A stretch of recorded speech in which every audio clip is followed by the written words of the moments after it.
नमस्कार, मैं हूं संगीता राय। पूर्वांचल एक्सप्रेस न्यूज के इस वेब पोर्टल में आपका स्वागत है।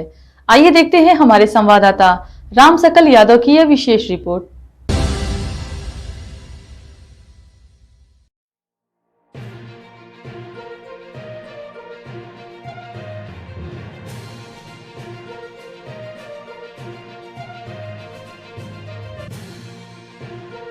पिछले 2 दिनों में जमे समाजवादी पार्टी के राष्ट्रीय महासचिव ने आज केंद्र प्रदेश सरकार पर जहां जमकर हमला बोला, वहीं कहा कि ज्ञानवापी मामले में भाजपा तुष्टीकरण की राजनीति कर रही है।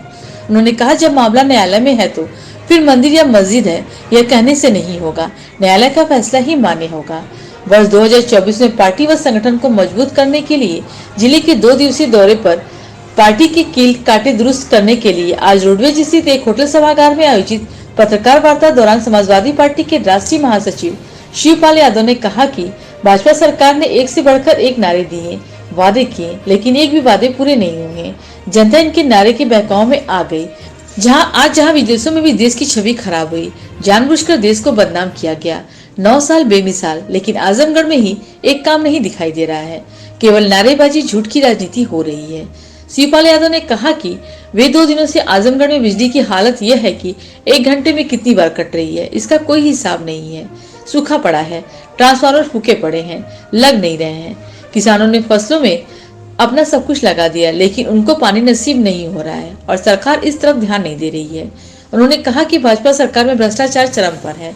पूरे प्रदेश को ब्यूरोक्रेसी के हवाले कर दिया गया है। थाने से लेकर तहसील हर जगह वसूली हो रही है। महंगाई व भ्रष्टाचार से जनता पूरी तरह से परेशान है। प्रदेश के मुख्यमंत्री योगी आदित्यनाथ के ज्ञानवापी पर दिए गए बयान पर शिवपाल यादव ने कहा कि जब ये मामले कल्याण सिंह, राजनाथ सिंह मुख्यमंत्री थे तब तो नहीं छेड़े। मामला न्यायालय में है। अगर हम कहें तो मस्जिद तो क्या यह मान लिया जाए? मामला न्यायालय में जब मंदिर मस्जिद का था तब न्यायालय के फैसले को सब लोगों ने माना।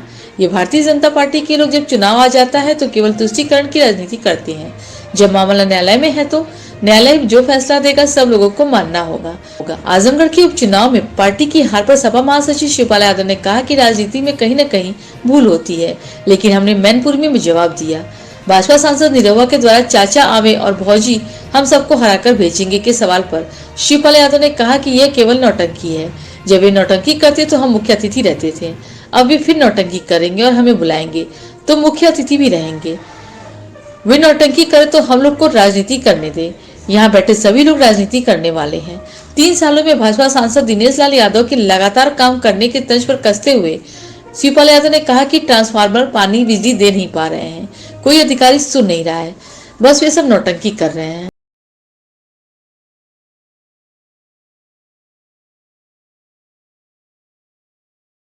तीन दिवसीय दौरा आपका रहा पूर्वांचल में, किस तरह का रुझान देख रहे हैं?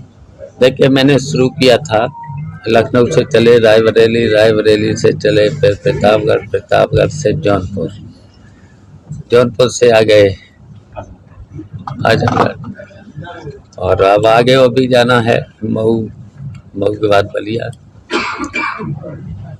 तो देखिए, मेरा मेन मकसद है कि समाजवादी पार्टी का संगठन को मजबूत करना और इतना मजबूत करना है कि 2024 में भारतीय जनता पार्टी को हराना है, जिससे कि अब देश में भारतीय जनता पार्टी की सरकार हटना बहुत ज़रूरी हो गया है। और ये सरकारें देखिए फेल हैं। उत्तर प्रदेश की सरकार हो चाहे दिल्ली की सरकार हो, हर तरीके से ये सरकारें विफल हुई हैं। कहीं पर भी जनता की समस्याओं को हल नहीं कर पाए। और जहाँ तक देश का सवाल है, देखिए महंगाई की वजह से, महंगाई के साथ साथ भ्रष्टाचार की वजह से, और देश पर जो इन्होंने कहा था कर्जा हम कम करेंगे, कर्जा भी देश पर बढ़ा लिया है। सीमाओं पर भी कहा था हम कब्जा हटा लेंगे, हटा नहीं पाए, कहीं न कहीं कब्जा बढ़ा है देश पर, देश की सीमा पर कब्जा दुश्मनों का बढ़ा है। तो ये हर तरह से विफल सरकारें रही हैं और झूठ बोला है केवल झूठ बोला है, वादे कोई पूरे कर नहीं पाए हैं, एक भी वादा पूरा नहीं कर पाए। और नारा तो आज भी बढ़ बढ़ के पहले भी दिए थे नारे, तो जनता आ गई इनके नारों के, झूठ नारों की वजह से जनता इनके बहकावे में आ गई। और इससे इनकी छवि देखिए विदेशों में भी खराब हुई है। जानबूझ करके इन्होंने देश को बदनाम किया है झूठ बोल करके। और आज भी अगर आप देख रहे होंगे ना, इस समय हम तो आजमगढ़ में हैं, कल से बिजली का क्या हाल है। बिजली बटन दबाते हैं तो उसके बाद दोबारा किसानों के सामने भी दिक्कत है, बिजली तुरंत चली जाती है। एक घंटे में कितनी बार बिजली जाती है। अगर ट्रांसफार्मर फूक गए हैं, नया ट्रांसफार्मर पहले तो लगता नहीं, अगर लग गया तो उसे फूकने में देर नहीं हो रही है। हमने तो कौन कौन से ऐसे मुद्दे हैं जिसको इंडिया भुलाएगा और जनता 24 में भारतीय जनता पार्टी के गठबंधन को नकारेगा? देखिए इतने मुद्दे हैं, भारतीय जनता पार्टी इतना झूठ बोला है। अभी तो ये लोग नारा दे रहे थे, पहले भी नारे दिए हैं, पहले भी इन्होंने नारे दिए हैं। कितने नारे, अच्छे दिन आएंगे, 15-15 लाख रुपए दे देंगे, 2 करोड़ नौजवानों को हर वर्ष नौकरी देंगे। और अभी नारा चल रहा है कि 9 साल पे मिसाल, एक काम बता दो, आजमगढ़ में भी एक काम बता दो जो समाजवादी पार्टी काम कर गई है, चाहे सड़क का हो, चाहे पानी का हो, चाहे बिजली का हो, अस्पताल का हो, मेडिकल कॉलेज का हो, एक काम पुलों का हो, एक काम इस भारतीय जनता पार्टी को यहाँ बता दो, पूरे प्रदेश में बता दो। और अगर समाजवादी पार्टी के नेताजी से लेकर के अखिलेश से लेकर के इतने काम हैं, अगर 2-3 घंटे लग जाएंगे बताने में तब भी पूरे नहीं होंगे। मैंने कहा एक काम बता दो, 9 साल में एक काम बता दो जनता के लिए, ये सरकार में काम हुआ हो।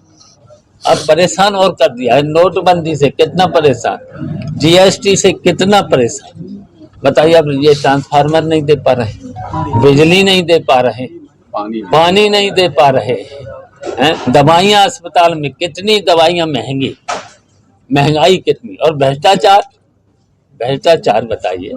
अभी देख लिया लखनऊ में पुलिस ने, बताइए जहाँ पॉश कॉलोनी हो, मुख्यमंत्री रह रहे हो, सब मंत्री वहीं रह रहे हो, हम भी वहीं पर, अखिलेश भी वहीं पर हैं। और एक हैं, वो तो मैंने मेरा व्यक्तिगत अगर ये न होता, अगर कोई समाजवादी पार्टी का अगर कार्यकर्ता होता तो मैं पूरे प्रदेश में आंदोलन छेड़ देता इस बात को लेकर। बताइए, केवल वसूली, पूरा देखिए प्रदेश नौकरशाही के हवाले कर दिया है, कितनी लूट और वसूली, कोई सुनवाई नहीं है, जनता की कोई सुनवाई नहीं है सरकार में। ज्ञानव्यापी में जो एएसआई का सर्वे हुआ, उन्होंने कहा कि जो प्रतीक चिन्ह मिले हैं मुस्लिम समाज को आगे आके इसको हम लोग को दे देना चाहिए। देखिए पहले तो ये न्यायालय में जब मामला पहुंच चुका है, एक मुख्यमंत्री संवैधानिक नहीं कैसे कह सकते हैं? न्यायालय में जब पहुंच चुका है मामला, देखिए जब ये मामले, जब देखिए कल्याण सिंह थे मुख्यमंत्री, जब राजनाथ थे मुख्यमंत्री, तब तो नहीं छिड़े। और देखिए जब न्यायालय में अगर हम हम कहें कि भाई मस्जिद, तो क्या ये मान ली जाएगी? जब न्यायालय में मामला है, जो न्यायालय फैसला देगा तो देखिए जब अभी जब न्यायालय में मामला जब था मंदिर मस्जिद का, तो सब लोगों ने माना। ये केवल भारतीय जनता पार्टी के लोग तुष्टीकरण की राजनीति करते हैं। जब चुनाव आता है तब तुष्टीकरण की केवल राजनीति करते हैं। जब न्यायालय में मामला है, न्यायालय में जब मामला है तो ये मामला, तो न्यायालय जो फैसला देगा सब लोगों को मानना होगा, मानेंगे। और वसूली पुलिस करी, पूरी नौकरशाही के हवाले पूरा प्रदेश छोड़ दिया। फिर भी कहीं जनप्रतिनिधियों के जनप्रतिनिधियों के विधायकों आजमगढ़ के उपचुनाव में फिर भी समाजवादी पार्टी हार गई थी, वजह क्या थी? कहीं न कहीं भूलें होती हैं राजनीति में, भूलें। हम मैनपुरी में दे तो दिया जवाब तुरंत, अब फिर अब दे तो दिया जवाब, पौने 3 लाख से जीती हुई जीत तुम्हारी। हाँ, और फिर जीतेगी, देख लेना अब। सर सांसद नहीं है कि भारतीय आज जनता ये पार्टी- मुद्दे तो हम बता रहे हैं ना, किसानों के सामने अब सूखा पड़ा सर, हुआ है। हमेशा इस तरह की बातें होती रही, लेकिन अच्छा, कभी- सूखा पड़ा हुआ है, जी सूखा पड़ा हुआ है। किसानों ने अपनी पूरी फसल में पूरी लागत लगा दी है, धान की रुपाई से लेकर के बीज से लेकर के दवाओं से लेकर के सब कुछ लगा दिया है। लेकिन चुनाव में इन मुद्दों का कोई असर दिखता नहीं। अभी तक दिखेगा। जितने चुनाव पीछे दिखेगा। हो रहे हैं उनका असर दिखेगा, कहाँ तक इनका झूठ छिपेगा, हाँ? कहाँ अच्छा, तक आप झूठ पार्टी के छिपेगा। जिम्मेदार नेता है, तो जैसे गठबंधन को लेकर के सीटों का कोई डिसीजन हुआ? देखिए, जैसे ही चुनाव की घोषणा होगी, चिंता मत करिए, ये सब कुछ कर लिया गया है और सब हो जाएगा। लेकिन सपा के मुखिया ने अभी अपने उन 35 सीटों की जिक्र कर दिया कि हम अपने 35 सीटों पर चुनाव के प्रत्याशी जो है डिक्लेयर करेंगे। तो क्या गठबंधन से कोई बात हुई इस दिशा में? तो आपको सूचना मिल गई 35 सीटों का हाँ, कर लिया। अखबारों में आया था, राष्ट्रीय हाँ? अध्यक्ष जी का बयान आया था कि हम 35 सीटों पर नहीं, अपने मुझे लोगों को लड़ाएंगे। अच्छा, मुझे पता नहीं चला, आपको कहाँ से पता चला? अखबारों में आया था सर। हैं? अखबारों में मैंने तो पढ़ा नहीं, सर इंडिया हमारे में- साथियों ने पढ़ा नहीं। का ये दावा है कि अखिलेश जी तो 3 साल में ही चले गए यहाँ से, अब जो भी आवे, चाचा आवे चाहे भैया, उनको फिर हमारा आगे भेजेंगे। अच्छा, उनके बारे में तो नौटंकी करें, इनकी जब नौटंकी करते थे ना, हम मुख्य अतिथि इनके कई कार्यक्रमों में गए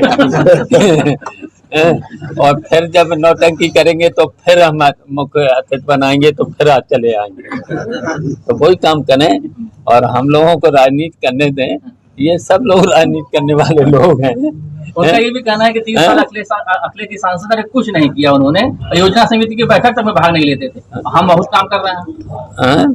दिखाई दे रहा है, ट्रांसफार्मर तो दे नहीं पा रहा है, पानी दे नहीं पा रहा है, कोई अधिकारी सुन नहीं रहा है, कोई सुन रहा है, कोई सुन नहीं रहा, वही नौटंकी करें, बस वही है। सर, एक आखिरी सवाल। मनोरंजन अच्छा करते हैं, सर, मनोरंजन अच्छा करते हैं। सर 2023 में अखिलेश यादव जी जनता से मिलने नहीं आए, क्या 2024 में आएंगे जनता से मिलने अखिलेश यादव जी? देखिए, अखिलेश यादव राष्ट्रीय नेता है, आए थे, आएंगे, फिर आएंगे। लेकिन जनता से मिलने नहीं आते हैं, कार्यकाल तेरही बरही अच्छा। शादी ब्याह में आते हैं, लेकिन जनता से मिलने नहीं आते हैं। अच्छा, भाई तुम्हारे पास है। 2023 में नहीं है, क्या 2024 के चुनाव में अच्छा, आएंगे? आपकी बार आएंगे, आपसे जरूर मिलेंगे।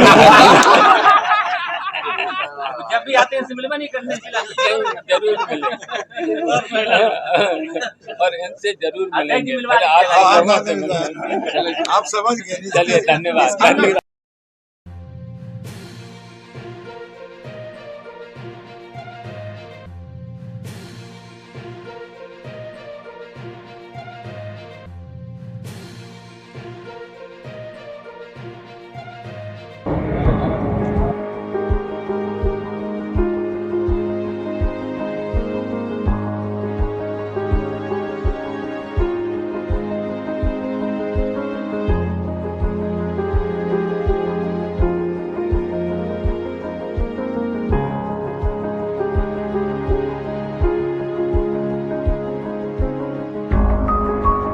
आपको हमारी खबर पसंद आई हो तो हमारे चैनल को लाइक, सब्सक्राइब और शेयर जरूर करिए।